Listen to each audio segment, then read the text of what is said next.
Mr. Arden. How are you doing today? Good? Yeah, I'm good. How are you? Very good, thank you. Just a little bit tough the first days fasting, otherwise it's all good. Yeah.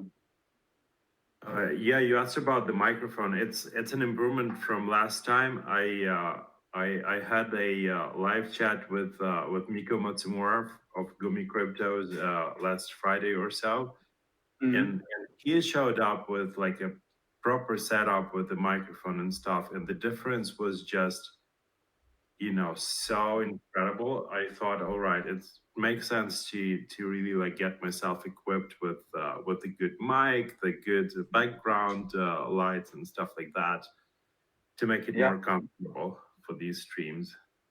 absolutely, absolutely. No, sound So is extremely important. Sound is more important than the picture, actually. That's what I. definitely. Are you actually fasting? Yes, I'm fasting. Oh, okay. Ramadan Kareem to you. Thank you so much. Thanks, Yeah, Ramadan, to you too. it's so noticeable that Ramadan is happening now here in Abu Dhabi. Like Galleria Mall is probably the main shopping mall, and it's so quiet. I love how they like the music is just so meditational, Mm-hmm. Arabic Oriental, light. Not many people around, so good time for like really like thinking, meditating, reflecting on things, and therefore appreciate your participation today. We've known each other for uh, almost a year or more than a year now, and I know you've been building some cool stuff. And today's broadcast is really about like building in Web3 and how uneasy and difficult it actually could be building. And I hope to discuss all the uh, like all the ups and downs and hurdles with you. And what I appreciate about you, Mende, is that you shoot things in a very straightforward way, which I Mm-hmm. appreciate. Thank you. Why Well, don't we start from actually like yourself and your story, really?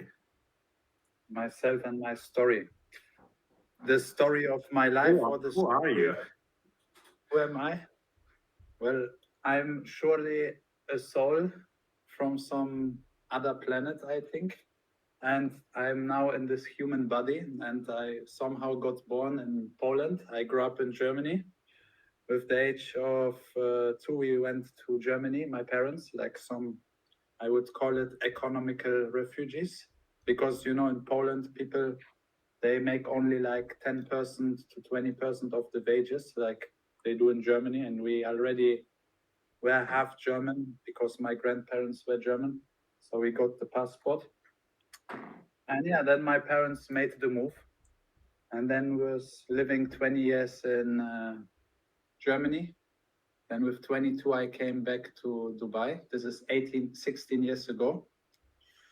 And since this is about crypto and Web3, I would say that I was dealing the first time with digital assets in the age of, yeah, like maybe 18, 17, 18. And this was more than 20 years ago. This was Diablo 2. I was playing this game and there was this weapons and rings and body armors and stuff like that for the characters. And I used to sell those items on eBay with PayPal and then give the items in the game to the people who actually bought the items.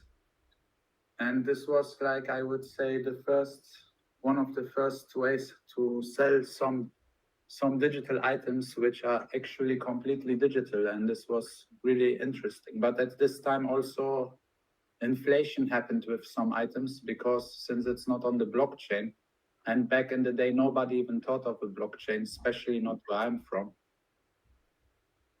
So basically what happened is people copied the items, a lot of them, the rare ones, and then inflation happened and the business was over. But still, for me as a kid, it was a good inspiration, a good learning. And then I've started other businesses, and I thought if I play a game now and I don't make money with it, then it's pointless. Again, I need to remind, this is 20 years, 22 years ago, maybe. It's a long time ago.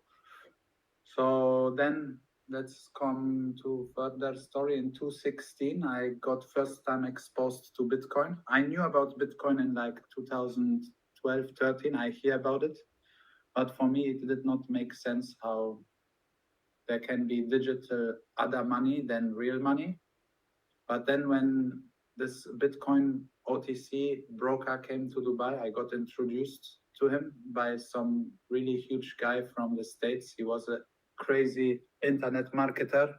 He was doing like really powerful campaigns with like, I don't know, he would spend even in the nightclub $150,000 to $200,000 in Las Vegas. So I took the guy very serious, and then he introduced me to this Bitcoin OTC dealer, and he came to Dubai, and I started introducing him to many people.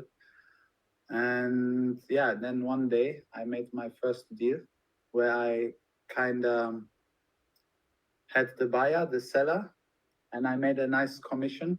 And this commission was so good that I thought, why do I do social media marketing services? Why do I run customers like after them to convince them to give them something good and just take so little money? And this was really, really nice because based on this deal, it inspired me to actually read more about Bitcoin. And I read the Satoshi white paper, then I read about blockchain, then I understood what a blockchain is. And as soon as I understood this, my whole world and my whole life kind of changed. I fell in love with the technology. I saw a lot of possibilities, how this can improve the world and make things much more transparent also for, especially in third world in emerging countries, because there's just so much corruption and so many leaders, they take advantage of the people. And it's just a very sad thing, to see. But obviously at this time, I didn't know that there is a 10-minute block time, that blockchain network is very slow, like the Bitcoin network is very slow, that everything is limited, but still the technology was amazing. I fell in love, and then 1 year later, I start working, but also learning in a blockchain development firm. I start bringing clients. I then became, because I have a lot of ideas, one of my skills is inventing things and come up with solutions out of the box. I believe I'm kind of creative in this sense. And yeah, I learned a lot of stuff there because it's a enterprise software house, and they kind of built a lot of blockchain solutions for very serious companies which operate on the supply chain. One of them is through 3-Star Logistics here in UAE, and they handle for Emirates National Oil Company some transportation, and they put GPS coordinates in the smart contracts. So the tokens have not financial value, they have like GPS coordinates for those trucks who deliver petroleum, in order to not spoof their location, in order to exactly calculate the perfect timings when they arrive, when they deliver. And it's very, very good. And the final project was for Vodafone in Europe. So they did really a huge job, and still Vodafone is the customer of Block Gemini. And yeah, but then I went out long time ago. Like I went out in 2020. I started my own startup, which is called Bonus Market. In 2021. But even before that, I also co-founded with Dr. Marwan in 2018 the Dubai Blockchain Center, which is yeah, that's interesting. How did that happen?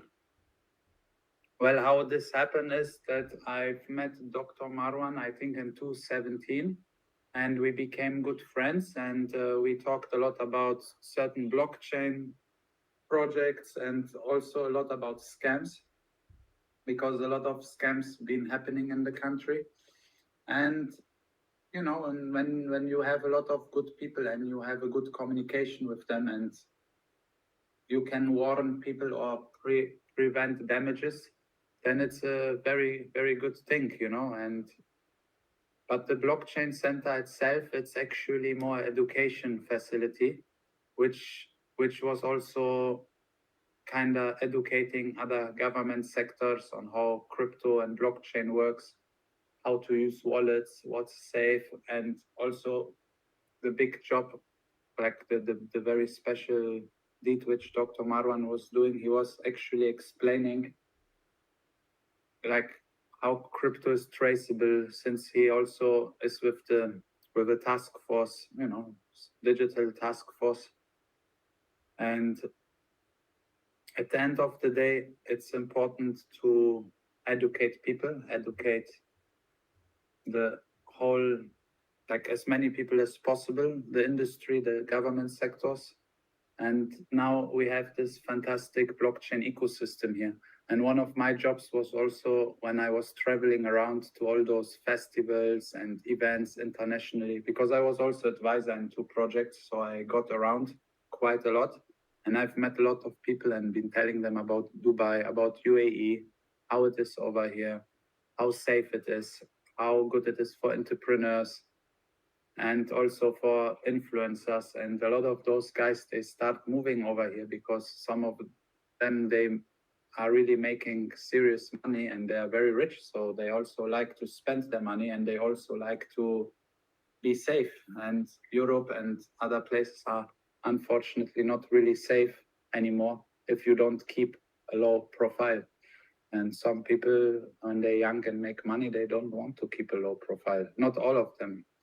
So I'm glad that we have all those people here. I'm glad that they all still in the ecosystem. I'm happy that they promote Dubai and all say that it's their home. I'm happy that they love it here, and I'm happy that more and more amazing crypto people and blockchain people and Web3 people actually come and move to this country and find it as their new home. So Yeah. the future is surely great. We have a question from Anna Boda. Anna is the executive manager for Milestone Based, so that's where her question comes from. She's asking what are the main things people should pay attention to detect scam. Well, there is many metrics which I would look at, which I recommend. One of the metrics is surely to see like the smart contracts and how the token supply is, then the unlock schedules probably, but more or less I would say as the first red flag, I would say, are the founders visible or are they invisible? And then if they are visible, to kind of try to research a little bit on them, even to figure out if some other people might know them or not, because a lot of people also can do fake profiles. So I feel that if a project is not talked about in the media at all, the chance that it's scammy, it's much bigger. And generally, I feel that a lot of projects are very risky because they are, how can I say? Yeah, the founders, the team. I mean, there's a lot of, there is few points, but the project should really be very transparent with the information, and it's possible. There are very good websites like de.fi where people can even audit smart contracts. They can just copy paste them and get a lot of information. And there's some risk warnings because they see if the founders, they can actually rug pull a contract, or they can just put so many tokens, like sell so many tokens that it removes all the liquidity. But the first point I would definitely check is how the project looks like, who are the founders, are they visible, where they are registered, and how open are they with their communication, what's the roadmap, and if the project is even realistic. One of the big problems we have actually is that too many projects are very amazing, like very futuristic, but at the end, if you have a clear understanding of how it works to build a startup and how other startups been built, then you can sometimes you can easily detect that the vision is often, it's science fiction. So often projects are not really realistic. I'm getting often, I mean, there is so many things, but yeah. Yeah, I have to agree with you. Like I'm seeing the same like projects. I know it will fly as a token just because many other people will also believe that like, hey, it's a great vision, but you know, scratch the surface and you get to know that, you know, whatever the project is suggesting is just unrealistic, or it will take so much time and money for the user adoption that like the amount of money they are raising is actually insufficient for what they are trying to do, or even if they are raising a lot, it's even worse because most probably like they'll get spoiled with the money and uh, you know, if not buy Ferraris and overextend their expenses, they will just, you know, to get to the top too fast, and whatever goes up too fast usually like goes down even faster. We've seen this before multiple times. But Absolutely. getting back to Dubai story, like so many people are coming here, and we totally understand why. It's a it's a fantastic environment, and you know I've just spoken with a gentleman from Galaxy Digital by the name Bailey, and he's like the venture capital firms in the United States are basically like frozen their operations because due to the uncertainty with the banks. And it seems like more and more fund of funds like VC firms, hedge funds are moving over to Dubai or considering doing so. So I think we're going to see like the further influx of venture capital firms, talent, capital itself. But what advice would you give those who are coming to Dubai for them to get integrated into the community as fast as possible and feel comfortable?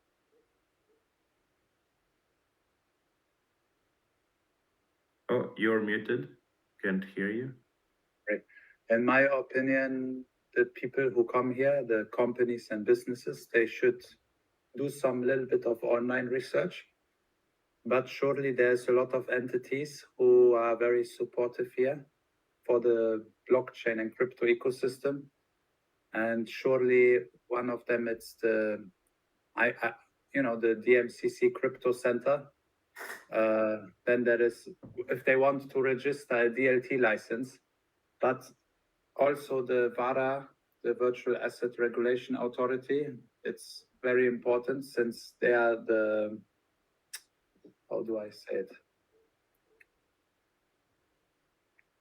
They are the people who decide if something is good or not. Like if a project actually, they are the regulators, exactly, the regulators. And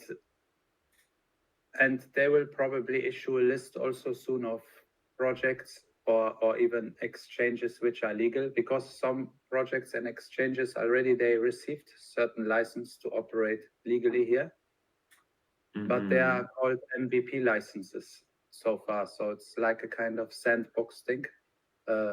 Binance has it right now, and some other exchanges.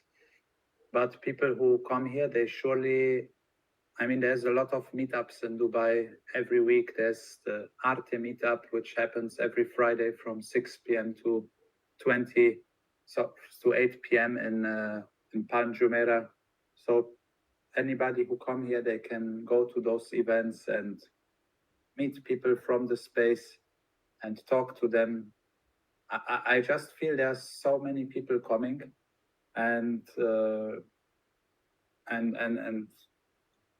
is everywhere events happening. I mean, but in these events you also have the good people, and also you have maybe some scammers who want to sell you something, or some people who just want to collect data and sell some marketing services. There's all type of things, but generally there are a lot of people here, and if somebody is somehow let's call it wolf in the sheep body, then also people they figure out, because UAE is not really a huge country, and Dubai is also not really a big city. So people speak a lot, and there are a lot of WhatsApp groups and Telegram groups with a lot of the people. So if somebody does some really bad stuff or some obvious scamming or negative things, it's very easy to detect those people. All right, Julia is asking, what's your feedback about the events, and what events you think are missing, how they could be improved? Well, I think that the big festivals are missing here, but they are not crypto related. But for crypto events, we have a lot of conferences. There's so many conferences going on in Dubai. Sometimes too many, actually. Yeah, there's a lot, but they're actually nice events, because I mean, there are some which are not so nice, but generally they are nice, and it always depends who organizes them. But there are some events which are always happening over and over again, like for example World Blockchain Summit or the Agora events. Now they have the DIFC FinTech Week. It's Dubai FinTech Week and DIFC. It's coming. There will be a lot of very, very serious people, and some of these events they actually filter them very well, who comes there and who doesn't come there, based on the companies which are like participating. So I feel that still there is a lot of potential. If somebody likes to do an event here, they can do it. They just need to register everything. Even the speakers need to be registered as a government law, and the possibility is big. But to get the right people there, invites, sell tickets, it's not so easy. So it's surely challenging. And recently, on the 11th September, on the 11th March, there was a super amazing event from the Arts DAO. It's called the Arts DAO Fest, and this is actually NFT community, and they did a really, really nice event. They kind of rented the whole hotel, the 25-hour hotel in Dubai, and it was not having speeches much. There was some rooms upstairs in the hotel where the ledger team was educating people on self-custody, because nowadays self-custody became such a big subject. Even, I'm not sure if you guys have seen, but Binance halted the trades, and I think it's still stopped. So there are now a lot of Twitter spaces going on, because Binance kind of froze, which is very interesting. And I already receiving calls from some of my rich friends who want to ask me how to put the money on the ledger, how to do this and that, but withdrawals seem also to be stopped, which is really kind of problematic and not good for the space. So I hope they fix it. And as CZ tweeted that there's some update happening. But yeah, back to the subject, this type of workshops where companies educate the users on how to use certain things, they've been also happening in some of these events. And I think workshops are very important. There's a very huge conference, which I consider as the biggest, and people who actually come to UAE, like in the last question, I actually recommend them to come during this event times, because they have the biggest chance to meet the most serious people in the space there. Because in those big events, there are really a lot of founders, and there's a lot of after events happening, so they can. Which one is it? Which one do you recommend? The big one, it's the Future Blockchain Summit, and this one, it's happening between the 10th of May to 12th of May. So it's going to be in 2 months early. And this is like the Future Blockchain Summit. I think it's now with the World Trade Center, and it comes from the Dubai Future Foundation. It was also a part of the blockchain strategy. Got it. Okay, cool, man. I'd love to move forward along our agenda, and really interested to deep dive into what you've been up to and busy for the past, what, a year and a half, 2 years. Why don't you tell us more about Bonus? All right, that's nice. That's always one of the favorite subjects for me to talk about. So Bonus is a social engagement Web3 ecosystem. It's a combination what of. makes you excited about Bonus? What makes me excited, because the main thing is that it will enable crypto for the mainstream, or blockchain in the mainstream, not by trading certain tokens, but utilizing some types of consensus mechanisms in the real world. Like, for example, Bonus is B2B2C. And we will build solutions for every other company, like Web2 companies, to actually quickly to adapt to some Web3 features. But we don't really like the Web2 users to understand that there is a lot of crypto involved, but we like to put the technology in. So for every kind of vertical, for every department, it's totally different. Like, for example, if there are schools or courses or online classes, people, like the user, shall receive a certificate as an NFT to his wallet. But the wallet should be also very easy to use. It should not have gas fees. It should be total simplified. And it's very technically challenging to build that. There needs to be blockchain in place which is zero fees. And like, for example, Aurora Plus has no blockchain transactions fees per wallet, and 50 transactions per month per wallet are basically free. So that's something which is good for the users. But now, if we take the scenario of the user using proof of attendance in an event, this user can come with his wallet, open his wallet, have a kind of QR code, and with a QR code, for example, he kind of scans that he arrived to the location. Somebody scans him. Even another user might be scanning him, and there is the GPS coordinates to see that it's in the same location, so no cheating is happening.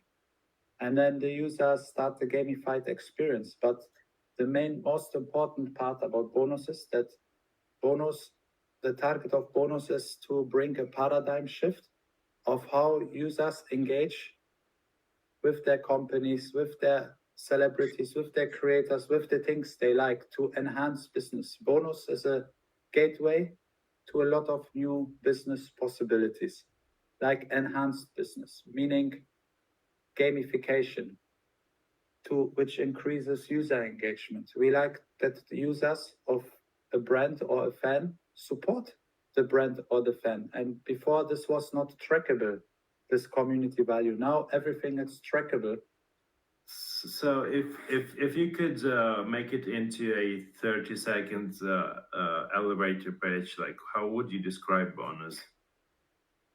30 seconds elevator pitch. I almost wanted to say 30 minutes. I would say that Bonus is a new way on how to leverage connections and engagement between users and their brands or creators by adding some blockchain elements on top, which are true, which are not stored in databases. I could never figure out this 30-second pitch. We trying to figure that out since 1.5 years, since we're building it. Bonus is something new. People who sit with me for a few hours, they kind of understand, but then they say Bonus is everything. How something can be everything? Well, that's the complication, because how to say, companies can leverage on top of Bonus. Imagine there is a huge community, 1 million users. They don't have blockchain, but they have a cool app, which the users use regularly. Now we add bonus on top. Now all those 1 million users, they will have their wallet, which is connected with this Web2 app, which they use, but not totally connected. It just gives them the wallet where it stores the certifications. And it just gives users a new possibility to kind of display them. Every business is upgradable and everybody wants to go into the future. And bonus just makes it easy with like turnkey solutions for many industries. So is it like the engagement app, if you want? It is an engagement app. You could imagine it like a Gleam campaign or those type of online campaigns where users do actions like reposting, retweeting, writing a tweet, doing social media actions, but it's also combined in the real life, in the real world. Because if you use proof of attendance, for example, you can verify that the human actually arrived to a location. So it's something what really happened. And then the consensus happens. And this is like some type of proof of work. For example, if somebody does a quest in the app, there might be a validator needed who records a video. And this validator could be somewhere nearby, and this could be just a person who now joins in to come with his phone and film the other person in order to film what he's doing, the quest, the action. So this is also proof of work. But this needs to be recorded. And yes, there might be cheating possible a little bit because maybe it's CGI. But at the end of the day, honest systems, they are much harder to cheat and to scam. And I just want that the communities get more value out of the users, because in the future, every brand and every creator on every entity has their own community, their own tribe. So they really need to verify that those users are also good. And that's why in bonus we have a very special USP, and this one it's much more easy to explain. And this is a decentralized digital identity. And this decentralized digital identity, it immediately gets created once the user creates a bonus account. So he has his own identity, and in this identity, he can then connect every single Web2 login, like authenticate. So bonus will know that this user this is his Facebook account, Twitter account, Instagram account, TikTok account, Snapchat account, LinkedIn account, QQ account, whatever. So it's not exactly, we don't do exactly surveillance like some surveillance company. We do more the work of an angel, which is looking the good deeds of the user, because the user allows us to look at his deeds, because the user wants to shine in front of his community, in front of his brand, in front of his creator, because when he shines with his good deeds being on top of the score, he'll get rewards. And the rewards don't necessarily have to be money. The rewards, they can be like, for example, if it's a restaurant or a venue, it can be voucher NFTs, which are redeemable for free food, for a discount. And this type of tools which we built, they are applicable on nearly every use case. And that's why they're unlimited kind of use cases, because every brand or every community or every firm is somehow different. Even a creator is different, but even creators or humans, they are also their own kind of brands. So is this the application for businesses to promote themselves and like keep the communities engaged? Is this what it is? Absolutely. It's for businesses to promote themselves and to figure out who are the good users in their community, actually, who actually supports. For example, I go in a restaurant to eat. This restaurant is a bonus partner. Now I can start the restaurant the same way like I start the TV in the room with a remote control. Now I start the restaurant with the bonus app. And now I have quests like in World of Warcraft. And because I'm already connected with Bonus and there's my wallet, and this wallet has a digital identity connected to it, which has all the social media logins authenticated, the restaurant knows, oh, Matthias is here. He has 220,000 followers on Instagram. He's eligible to do a quest where he actually just posts 2 stories of his visit here, and then he will receive a 50% discount NFT voucher for his next visit. So this way, it's a win for the business and a win for me as the user. Or instead of receiving a voucher for 50% discount, maybe you will receive a round of shots for the people, for guests. How was Bonus funded? Bonus is funded by raising money. We did a sale through our dashboard, our token dashboard, and we sold out immediately. We raised in the first initial sale $250,000 at a 25 million valuation. And this was like 1% of the supply of the tokens. And then we sold 3% more of these tokens at the same valuation to KOLs and some funds and some other investors. But we usually gave always small ticket sizes. So we raised like in total 1.3 million, which is really not much money. We raised most of the money in 2021. I did not take any advantage of the bull market because I still had money and we still been building. And it had good sides and bad sides not to actually raise more money. On the good sides is that me as the founder and CEO, I was able to learn some of our mistakes, some of our bigger expenses, and kind of stop them and adjust. And also I was able to see which people in the team, for example, were not exactly totally valuable or overselling and having higher salaries. So I was able also to remove them. Because you see, in the startup, it's like an environment like people go to the war. And when people go to the war, there's no really resting. There's no like 6 p.m. to sleep. I work all the time. Today it's Friday. I will be probably till 4 a.m. in the office. Tomorrow, Saturday, probably the same. But I will rest a little bit tomorrow also.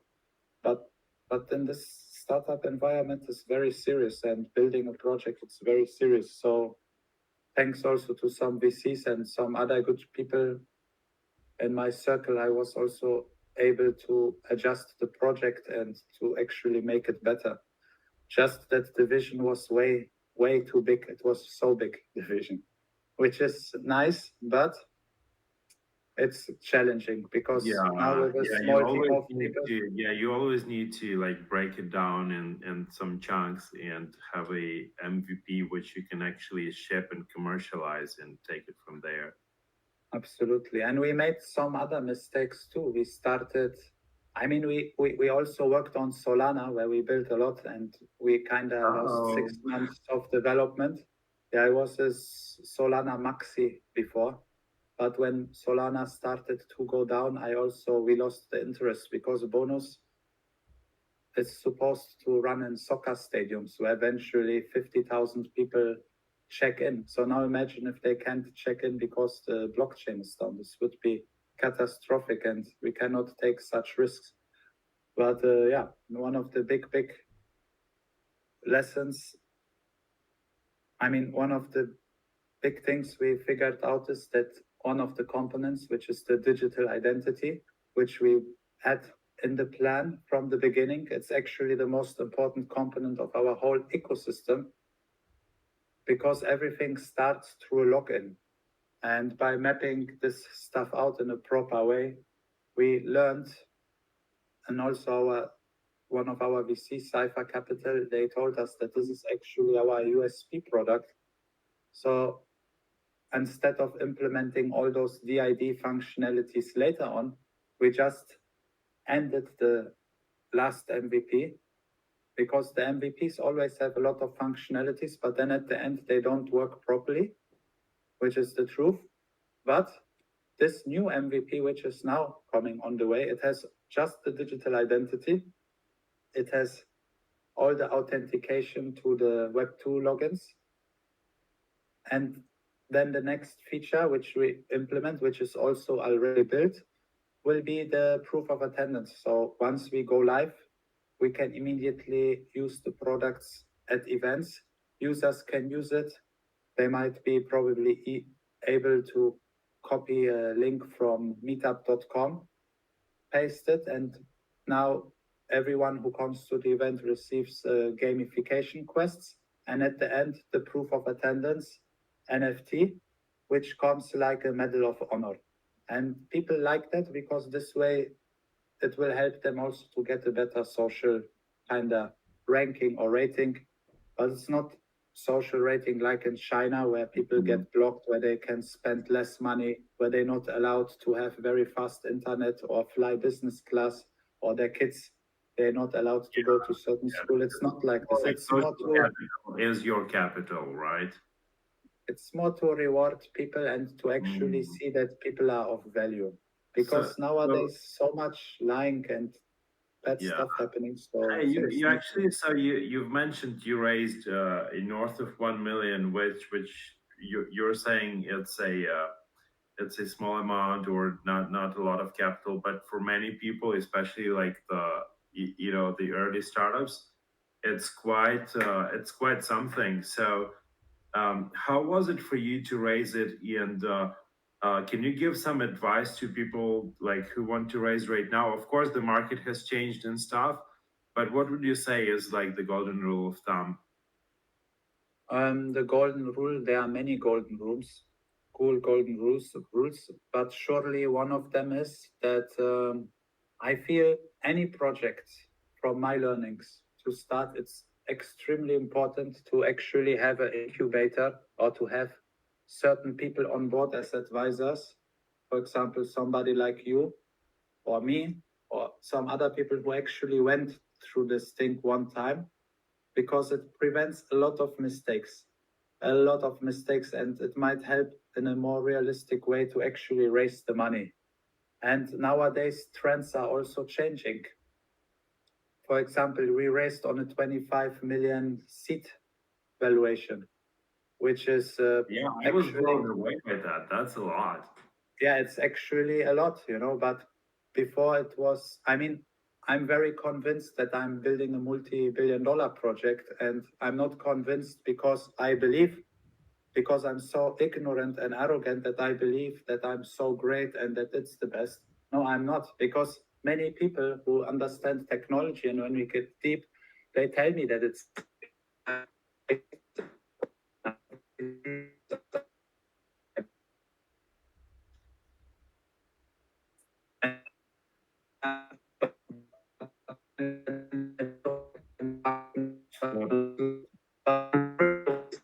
You're breaking up for me. I don't know if it's my internet.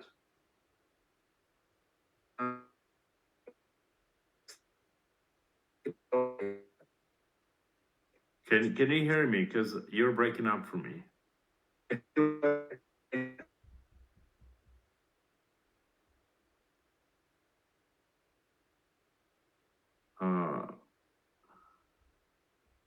Okay.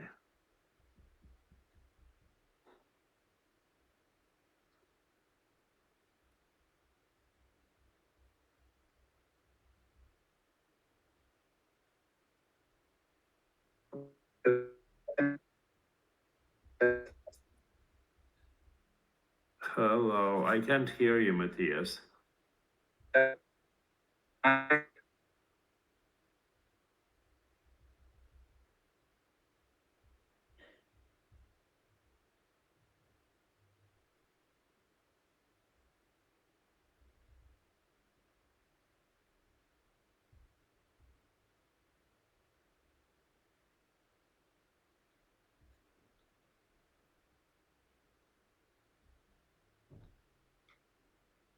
Okay, well, that happens sometimes.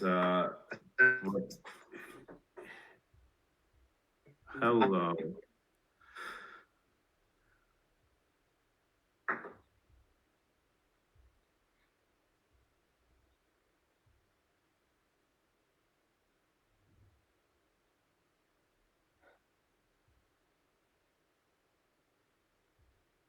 Test, test, test. All right. Are we back? That's loud and clear. Yeah. Perfect. I'm not sure what happened, but I just connected to the internet of my iPhone, and I think we are okay back again. Yeah, actually, much better. Yeah, I'm not sure why. Sorry for that. So the last thing what I was saying was probably that we raised a high valuation, that I believe that the project it's very special, that people confirmed me. And back in the day, it was easy to actually raise on this. I even had people like in 2022, last year, before Luna crash, they were offering me $500,000, $800,000 at a 50 million valuation, and I would not accept their money. I would not. I would simply give them $5,000 token at friendship, because money is not exactly the incentive. I know there are founders or some people, they raise a lot of money, then they might return the money, or they even not utilize the money or burn the money crazy, but I don't burn the money crazy. Plus, in the same time, I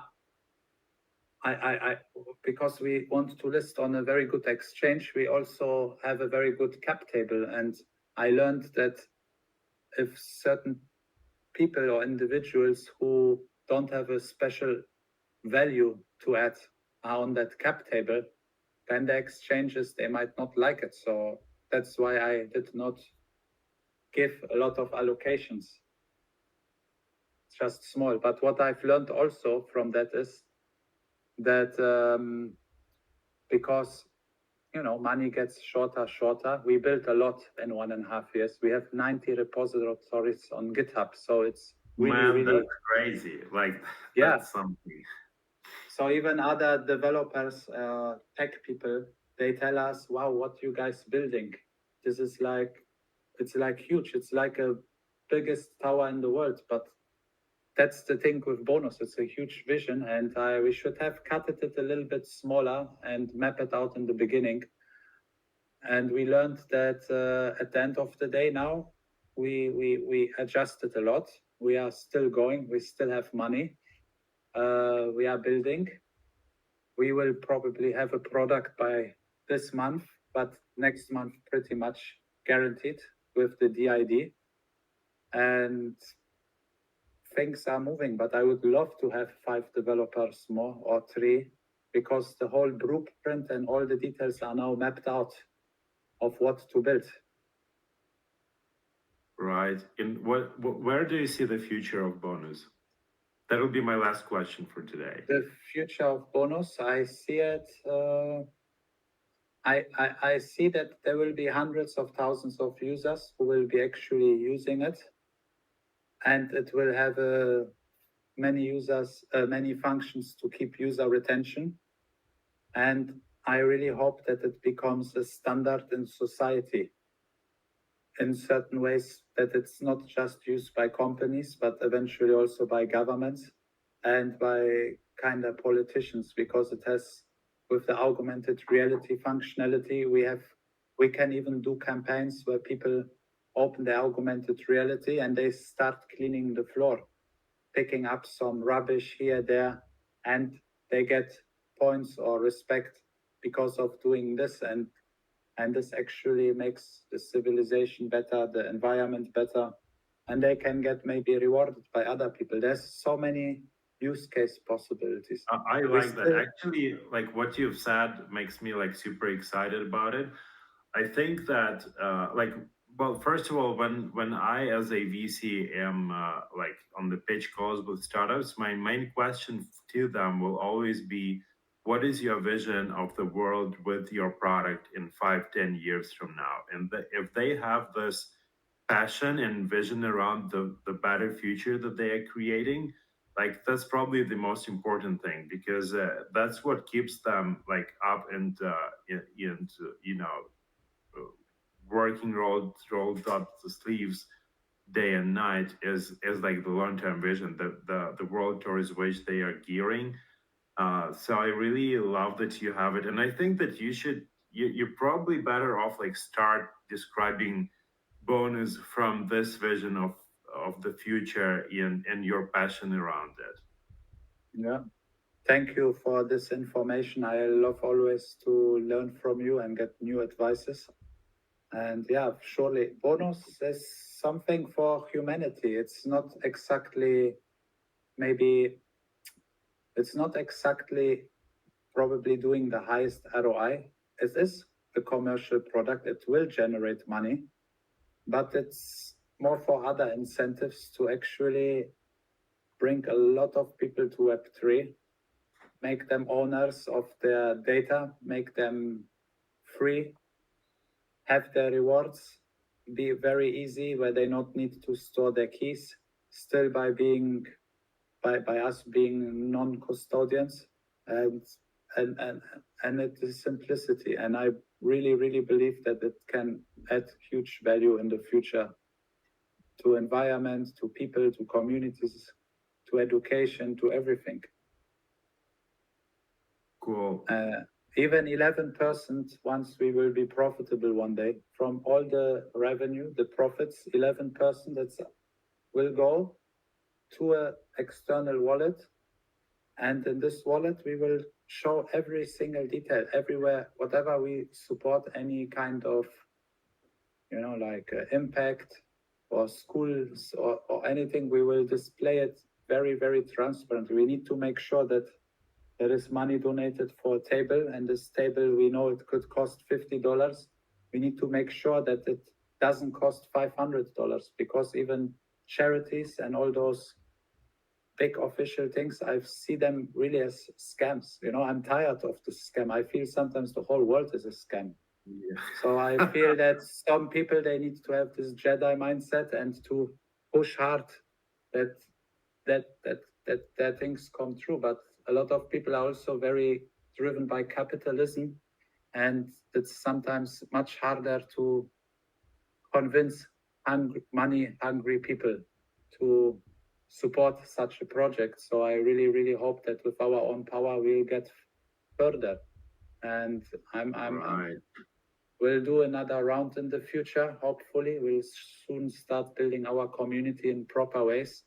Because even me, I know that nowadays a lot of crypto and projects are based on hype, and I surely don't want to be one of those hype projects. So we really need the app out, and once it is out, things will be much more easy. Just that we really, we made some mistakes, we learned, but we're still alive, fully building. I'm totally determined with my life to the project.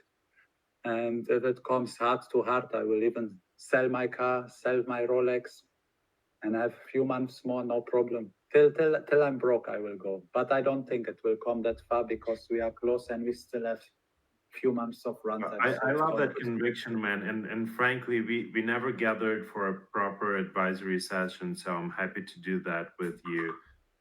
I wanted to thank you for your participation today. I know it's Friday evening here. You are following Ramadan and stuff, so I really appreciate your conviction to this, and hope it was useful to all the people who are in Dubai, coming to Dubai and riding the entrepreneurship rock. And hope to see you in the future. Thank you so much. Looking forward to meet you and work with Mimpool. And my apology again that my answers probably been a little bit slow in the beginning, but when you don't eat the whole day, the brain, it's very laggy. It's laggy like when you have 200, 300 tabs open in the Google browser and 4 GB RAM, then it becomes laggy. So this is what was going on. But now I'm very fast. No worries. All right. Thank you, Mende. Have a great weekend. Thanks for watching, everybody. Thank you. Thanks for watching, guys. Bye now. Thank you, Ian.